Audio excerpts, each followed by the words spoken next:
भारतीय अभिजात संगीतामध्ये शास्त्रोक्त वादनाची एक खास जागा आहे. त्यातल्या त्यात भारतीय शास्त्रीय बासरी वादन याची सुद्धा मोठी परंपरा आहे. पंडित पन्नालाल घोष असतील, पंडित हरिप्रसाद चौरसिया असतील, यांनी तर बासरी वादन हे जागतिक पटलावरती नेलं. म्हणूनच आज भारतीय संगीताच्या अनुषंगाने जे बासरी वादन आहे ते सर्वत्र खूप गाजतंय. फ्युजन म्युझिकमध्ये सुद्धा ते गाजतंय. आणि या हरिप्रसाद चौरसिया यांची पुढची पिढी जी पुढे नेण्याचं जे काही काम मोजके कलावंत करतायत, त्यात जगप्रसिद्ध बासरी वादक पंडित रूपक कुलकर्णी आज आपल्यासोबत आहेत. त्याचबरोबर सध्याचा आघाडीचा तबला वादक ओजस आडिया सुद्धा आहे. मी तुम्हा दोघांचंही या कार्यक्रमात स्वागत करतो. नमस्कार आणि दिवाळीच्या शुभेच्छा देतो. आमच्यातर्फे सुद्धा सर्व रसिकांना, श्रोतांना, प्रेक्षकांना दिवाळीच्या शुभेच्छा. हा राग कुठला होता मला कळलं नाही. खरं तर आरो आरो लावून बघण्याचा प्रयत्न केला, पण लक्षात आलं नाही. कदाचित प्रचलित नसावा. प्रचलित तसा आहे, तसा नाही. हा. पण आता आपण जी 2 नावं घेतली, हा. पन्नाबाबू, पंडित पन्नालाल घोष आणि पंडित हरिप्रसाद चौरसिया, तर हा राग पंडित पन्नाबाबूंनी तयार केला होता. रागाचं नाव आहे राग दीपावली. हो हो हो हो. आज दीपावलीच्या शुभमुहूर्तावर मी हा राग सादर केला आणि माझ्या गुरुजींच्या अनुषंगाने तो वाजवला मी. हो, तर हो, ह्या हो. दोन्ही दिग्गज ज्यांच्यामुळे बासरीला आज जगामध्ये उच्च स्थान आहे, त्यात पन्नाबाबूंचा राग आणि गुरुजींची वादनशैली याचा मी भिनाफ आज केला. क्या बात आहे. रूपकजी, तुमचे वडील स्वर्गीय पंडित मल्हारराव कुलकर्णी यांच्याकडनं तुम्ही सुरुवातीचे धडे घेतले. त्यानंतर तुम्ही वयाच्या 13व्या वर्षी पंडित हरिप्रसाद चौरसियांकडे शिकलात. मला आठवत आहे कित्येक अशा कॉन्सर्ट्स आहेत की तुम्ही पंडितजींच्या मागे अनेकांनी बघितलेलं आहे. मी तर लहानपणापासून बघतोय, खरं सांगतोय. तर एखाद्या गुरुचा इतका स्नेह आणि इतका सहवास लाभणं हे शिष्याचं खूप मोठं भाग्य आहे. ते तुम्हाला लाभलं आहे. खरोखरच आहे. कारण एका आयुष्यात गुरुसाठी आपण किती भटकत जातो, कुठे शोधतो, मिळत नाही. पण माझ्या भाग्याने खूप लहानपणी मला गुरुजी मिळाले आणि खूप भाग्यवान आहे. ऑफकोर्स तुम्ही पन्नालाल घोष यांचंही नाव काढलं. जुन्या काही रेकॉर्डिंग्स त्यांच्या आहेत आणि खूप मधुर अशी ती बासरी खूप पन्नालाल घोष यांची अजूनही ऑल इंडिया रेडिओवरती ऐकायला मिळते. पण जो मधला काळ तो संपूर्ण पंडित हरिप्रसाद चौरसियांच्या नावाने आहे. हो. म्हणजे त्यांनी एक खूप मोठी लेगसी तुम्हाला दिलेली आहे. तर मी तुम्हाला असं म्हणणार नाही की तुम्ही त्यांच्याकडनं काय शिकलात, पण त्यांच्याकडनं शिकताना आज बासरी वादन, जी भारतीय बासरी वादन शैली आहे, ती केवळ आणि केवळ हरिजींचीच का प्रचलित आहे? त्याच्यामध्ये खूप विचार आहे. म्हणजे गुरुजींनी खूप विचार केला की बासरीसाठी कोणते राग उपयुक्त होऊ शकतील. कारण बासरी खूप साधारण नैसर्गिक एक वाद्य आहे. फक्त बांबू आहे आणि त्याच्यामध्ये 7-8 छिद्र आहेत. तर त्याच्या अनुषंगाने कोणते राग आमच्या वादनशैलीला उपयुक्त होतील ते गुरुजींनी खूप विचार केला. त्या अनुषंगाने ते राग त्यांनी वाजवले. त्याच्यामुळे त्यांचा प्रचार जास्ती झाला. आणि दुसरी म्हणजे त्यांची फुंकेची जी जादू असते ती त्यांच्या फुंकेमध्ये जादू आहे. रूपकजी, तुम्ही तर साक्षात म्हणजे बासरीच्या देवाकडेच सगळं राहिलं, पण वडील पंडित मल्हारराव कुलकर्णी यांच्याकडनंही तुम्हाला तुमचा हात बसला आणि तिथून मग तो हात घेऊन तुम्ही हरिजींकडे गेलात. बरोबर. तर हे ट्रान्सफॉर्मेशन कसं? मी जेव्हा सुरुवातीला शिकायचं तेव्हा मी अशी बासरी धरायचो, पण नंतर बघितलं तर गुरुजी असेही धरतात. तर मी महत् प्रयासाने रियाज करून मी अशी बासरी घेतली आणि त्याच्यामुळे खूप फायदे होतात असं मला समजलं. तर गुरुला बघून त्यांच्याकडे शिकून खूप फायदा होतो. पंडित हरिप्रसाद चौरसियांचं इतकं काही कार्य आहे की एक एक राग आठवला तर वेगवेगळ्या बंदिशी सुद्धा आठवतात. तर हरिजींची म्हणून की जी खूप प्रचलित झाली, तुम्हाला आग्रह होतो कारण तुम्ही त्यांचे पट्टशिष्य आहात. त्यांच्या सोबत तुमच्या इतका सहवास कोणाचा राहिलेला नाही आहे, म्हणून मग तुम्हाला आग्रह कोणता होत की नाही हरिजींचं तेच वाजवून दाखवा? ॲक्च्युली असं म्हणतात ती गुरुची कॉपी करू नये. त्याच्यामुळे मी लहानपणापासून माझा प्रयत्न हा होता की गुरुजींकडे शिकायचं, त्यांची छाप पाहिजे पण त्यांची कॉपी नाही पाहिजे. बरोबर. तर मी सुरुवातीपासूनच कॉपी अवॉइड करायचो. तर म्हणून मी माझ्या बासरी वादनात सुद्धा काही फरक केले. म्हणजे काही ताना मी अशा घेतो जे बाकी कोणी घेत नाहीत. म्हणजे सर्वरंगाच्या ताना, संतुरंगाच्या ताना, गैकारी जी असते संतुरंगाने, ते मी असं मिक्स करतो. तर गुरुजींनी मला सांगितलं की बेटा मेरी कॉपी मत करना. क्या बात. तो म्हटलं की कॉपी नहीं करना तो गुरुजी मैं क्या करूँ, मतलब तो मी म्हटलं की आपके पास सीखा हूँ ऐसा तो दिखना चाहिए. नाही तर म्हणतात की गुरुजींकडे काय शिकणार. बरोबर. तर की तुम सोचो भगवान दे देगा. मग मी विचार करत गुरुजींची जे वाजवण्याची पद्धत आहे, काही नाही आलाप जोग झाला, मग रूपक किंवा तबल्यामध्ये छोटे खेळ, बंदिश, त्याच्यामध्ये मग मी स्वतःचं एक वेगळं वैशिष्ट्य मी सुरुवात केलं. मेंगेच्या तांगा, गमक तांगा असं मी स्वतः मी डेव्हलप केलं. क्या बात आहे. आपण एक ब्रेक घेणार आहोत. ब्रेक नंतर आपल्यासोबत प्रसिद्ध बासरीवादक पंडित रूपक कुलकर्णी आणि तबलावादक ओजस अडिया असणारच आहेत. पुन्हा भेटूया ब्रेक नंतर.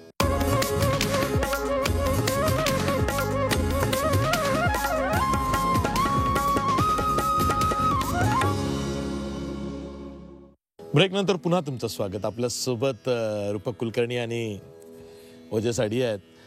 पंडितजी, एखादं कुठलं गुरुजींची छाप, त्यात तुमचंही एक्सपेरिमेंट, म्हणजे तुमची स्वतःची छाप असं दिसेलच. प्रत्येक जागी जेव्हा बासरी वादक परफॉर्म करतात तेव्हा राग हंसध्वनीची हो. फरमाईश होते आणि ती गुरुजींची छाप आणि माझं स्वतःचं थोडंसं जी कोशिश आहे मी आज वाजवतो राग हंसध्वनी.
ही बंदिश गुरुजींची खासियत आहे. हो.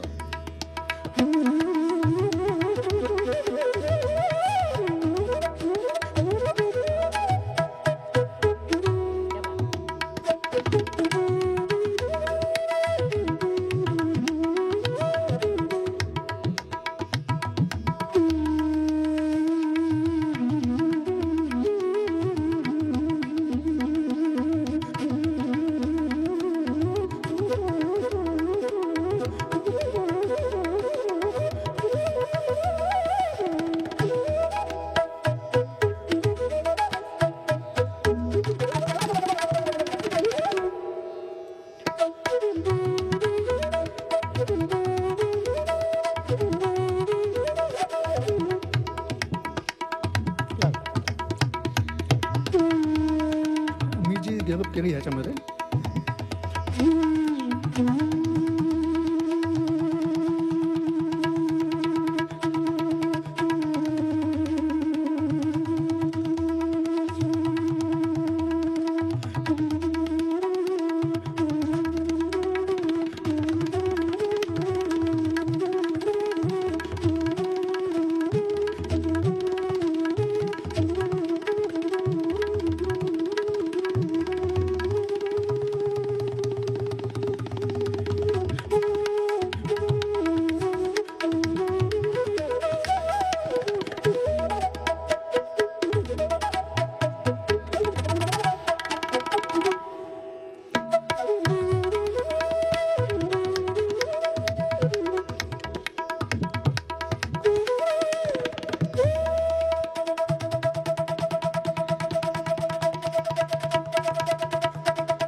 क्या बात है, क्या बात है.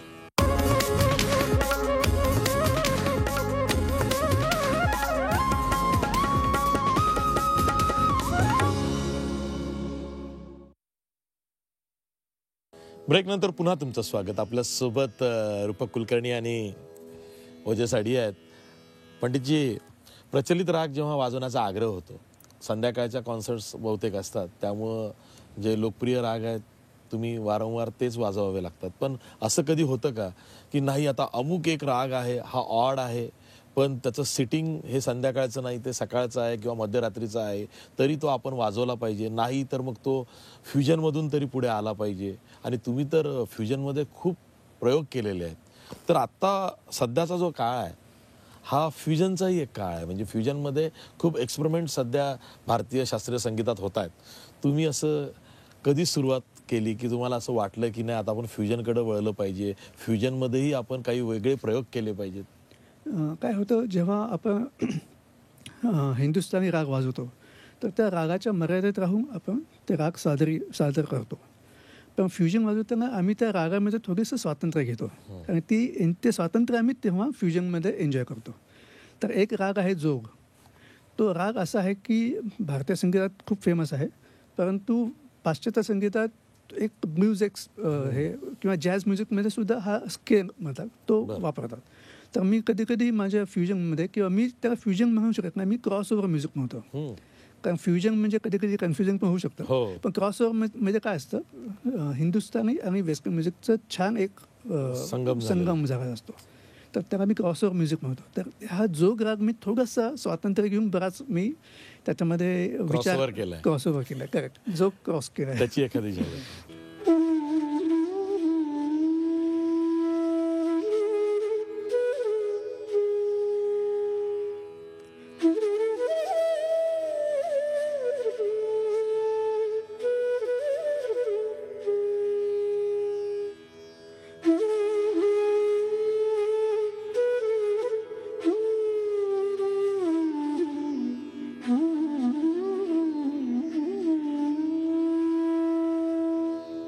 त्याच्यामध्ये मी कसे स्वातंत्र्य घेतो.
आता ह्याच्यामध्ये थोडी मूर्छना पण होतं. मूर्छना म्हणजे एखादा रागाचे स्वर तेच ठेवून दुसऱ्या रागाचा आभास करा. हो हो.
क्या बात है, क्या बात है, क्या बात है. सहज आठवलं भारतीय शास्त्रीय संगीतामध्ये जेव्हा एखाद्या कलावंताची कला जवान होते तेव्हा त्याला गळा साथ देत नाही किंवा हात साथ देत नाही किंवा शरीर साथ देत नाही. असं अनेक वेळा होतं की एक्सपेरिमेंट करायचे आहेत पण आता वय झालं आहे आणि वाजवायचं आहे, सुस्त आहे खूप आहे पण वय झालं आहे. त्यामुळं त्या त्या वयामध्ये ते करता येणं हे फार महत्त्वाचं आहे. म्हणजे त्या कलावंताला त्या पीकच्या पिरियडमध्ये ह्या सगळ्या गोष्टी जमल्या पाहिजे. सर ते आहेच, पण माझ्या मते जर आपण माइंडसेट पॉझिटिव्ह ठेवलं, रियाज कायम ठेवा तर ते कधीही शक्य होऊ शकतं. हो, रियाज कायम ठेवा. रियाज कायम आणि शिक्षण म्हणजे सबक. बरोबर आहे. जो मनुष्य शिकायचा थांबला त्याचं संगीत संपलं. आता नवीन रागांचा विषय निघाला तर अनेकांनी आपापल्या पद्धतीनं म्हणजे पंडित रविशंकर असतील, कुमार गंधर्व असतील, हरिप्रसाद चौरसे यांनी सुद्धा इंदिरा कल्याण हा राग मला आठवतंय तो अल्बम त्यांचा खूप पॉप्युलर झाला कारण त्यांनी तो वाजवलाच अशा वेळेस जेव्हा इंदिराजींचं निधन झालं होतं तेव्हा त्यांना श्रद्धांजली म्हणून त्यांनी तो वाजवला. तो माझ्या समोरच त्यांनी तयार केला होता. हो हो हो हो, क्या बात आहे. तर मी तुम्हाला फरमाईश करेल की इंदिरा कल्याण तुम्ही खरंच वाजवावा कारण अजोड राग आहे तो. हे हा राग एक दोन रागांचं मिश्रण आहे आणि एक आपला वाचस्पती जो कर्नाटक पद्धतीचा राग आहे त्याचं आणि हिंदुस्थानी संगीताचा अहिरभैरव. हो हो, मग हे दोन्ही राग ते असा विचार आहे की हा राग संध्याकाळी सकाळी किंवा केव्हाही वाजू शकू कारण दोन रागांचं मिश्रण आहे. वाचस्पती संध्याकाळचा, अहिरभैरव सकाळचा. क्या बात. तर इंदिरा कल्याण माझ्यासमोरच त्यांनी तयार केला होता. माझ्यासमोर बरेच राग तयार केले पण हा राग त्यांच्यासाठी खूप खास होता कारण त्यांचं इंदिराजींवर खूप प्रेम होतं. तर खूप छान राग होता. म्हणजे त्याच्यामध्ये एक भक्तीसुद्धा आहे आणि थोडंसं वैराग्यसुद्धा आहे.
क्या बात आहे, क्या बात आहे. आपण एक ब्रेक घेणार आहोत. ब्रेक नंतर आपल्या सोबत प्रसिद्ध बासरी वादक पंडित रूपक कुलकर्णी आणि तबला वादक ओजस अडिया असणारच आहेत. पुन्हा भेटूया ब्रेक नंतर.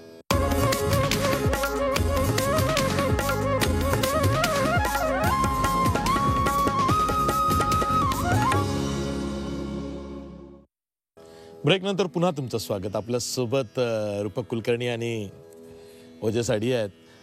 पंडितजी, खरं तर आजच्या काळामध्ये इतकं ज्याला म्हणूया ना लयबद्ध, शांत आणि तालीममुळं काय झालं की त्यात शुद्धता खूप आहे. मला नेहमी असं वाटतं की तालीमच महत्वाची आहे शास्त्रीय संगीतामध्ये. हो. आणि ती सुद्धा गुरु शिष्य परंपरेतूनच आलेली पाहिजे, तरच ती चिरकाल आहे. नाही तुम्ही शॉर्टकट मारालही तर ते चिरकाल नाहीये नाही, किंवा शास्त्रीय ते संगीत टिकणार नाही, चिरंतन टेम्पररी आहे सगळं. टेम्पररी आहे. आणि तुम्ही कुठे ना कुठे मग अडताच. आणि ज्यांचे ऍक्सिडेंट होतात म्हणजे एक क्षणिक यश मिळाल्यानंतर तिथं जर का विचार केला तर मग ते तालीममध्ये कुठेतरी खोट राहिली आहे किंवा रियाजात खोट राहिली. नाही, ॲक्च्युली शास्त्रीय संगीतामध्ये जे नाव होत जातं, हां. जेव्हा आर्टिस्ट परिपक्व होत जातो त्याच्यानंतरच ते होतं आणि तेच व्हायला पाहिजे. आणि जबाबदारी वाढ. आणि जोपर्यंत आपण शिकत राहतो, म्हणजे माझ्या मते 40-45 नंतर जर नाव झालं आर्टिस्टचं तर हो. ते कायमचं राहतं. हा, क्या बात. आणि ते हळूहळू तर फुल उमगायला पाहिजे. Gradual development. Gradual step by step करायला पाहिजे. यात शॉर्टकट अजिबात नाही आहे. हो हो हो. सर, बासरीमध्ये हरिजींचा घराणा एक आता त्या निमित्तानं तयार झाला आहे आणि ते टिकणारं आहे, त्याला जास्त मागणी आहे, त्यामध्ये तुम्ही एक्सपेरिमेंट करू शकता, असं सगळं ते आहे. भैरवी राग जो आहे तो अनेकांनी वेगवेगळ्या पद्धतीनं भैरवी वाजवलेली आहे, काहींनी गायली सुद्धा वेगवेगळ्या पद्धतीनं गायलेली आहे. कारण आपल्या शास्त्रीय संगीतामध्ये एखाद्या कार्यक्रमाची सांगता आपण भैरवीनं करतो, पण हरिजींची भैरवी अशी कुठली आहे की जी तुम्हाला वाटतं की ही हरिजींची भैरवी आहे? मी जेव्हा शिकायला सुरुवात केली गुरुजींकडे तेव्हा प्रत्येक गुरु आपल्या शिष्याची परीक्षा घेतो न सांगता. त्या परीक्षेत पास झालं की मग गुरु आपोआप ते प्रेम शिष्याकडे किंवा प्रेम एक मार्ग असो, विद्या त्याच्याकडे ती सुपूर्द करतो. तर मला पहिले 5 वर्ष गुरुजींनी फक्त भैरवी शिकवली. ते माझी परीक्षा करत होते की ह्याचं किती चिकाटी आहे. बेका हे 5 तुम भैरवी करते ना. तर 5 वर्ष मी भैरवी शिकवत होते. तेव्हा माझं वयसुद्धा योग्य वय होतं, चिकाटी होती की शिकायचंच आहे. आणि 5 वर्ष फक्त भैरवी. आत्ताच्या इन्स्टंट एज मध्ये हे शक्य आहे ना? काय नाही शक्य? म्हणजे तुम्ही तुमच्या शिष्यांना असं करू शकता? हो, मी काही शिष्यांना मी तेच करतो. त्याशिवाय ते सुद्धा तयार होत नाही. ते नाही, आणि प्रत्येक शिष्याची कपॅसिटी बघून करायला पाहिजे. असं नाही की रँडमली हे, कारण शास्त्रीय संगीत असंच आहे. यावर नाही का आठवलं की बासरी हे वाद्य असं आहे ना की फार ग्लॅमरस वाद्य आहे असं मी म्हणणार नाही आत्ताच्या घडीला. म्हणजे जसं तबला आहे किंवा संतूर आहे, काहीतरी वेगळं वाजवल्याचा फेल आहे, किंवा सरोद आहे, काहीतरी त्या आयटीत पकडल्याचा आहे, सितार आहे कारण ती पंडित रविशंकरांची लेगसी आहे म्हणून. बासरीमध्ये एक तर तुमचा कस लागतो म्हणजे श्वास लागतो, त्यात तुम्हाला संयम ठेवावा लागतो, त्या स्वरावरती खूप तुम्हाला नियंत्रण ठेवावं लागतं, ते श्वासाने ठेवावं लागतं. त्यामुळं तो संयम शिकणाऱ्याचा जास्त असला पाहिजे. शास्त्रीय संगीतात बासरी असू दे, सतार असू दे, संयम पाहिजेच. पण बाकी वाद्य आपण बाहेरून ऐकून ट्यून करू शकतो. बासरीचं तसं नाही आहे. जोपर्यंत तुम्ही स्वतः आतमधून सुरुवात नसाल तोपर्यंत बासरी बाहेर सुरुवात नाही वाजवा. म्हणजे तुम्ही स्वतः ट्यून स्वतः आतमधून ट्यून पाहिजे. आणि ते ट्यून करण्यासाठी संयम पाहिजे. ते रागदारी म्हणजे प्रत्येक सूर आपल्याला माहिती पाहिजे की प्रत्येक सुराची जागा काय आहे ते. सर, भैरवी.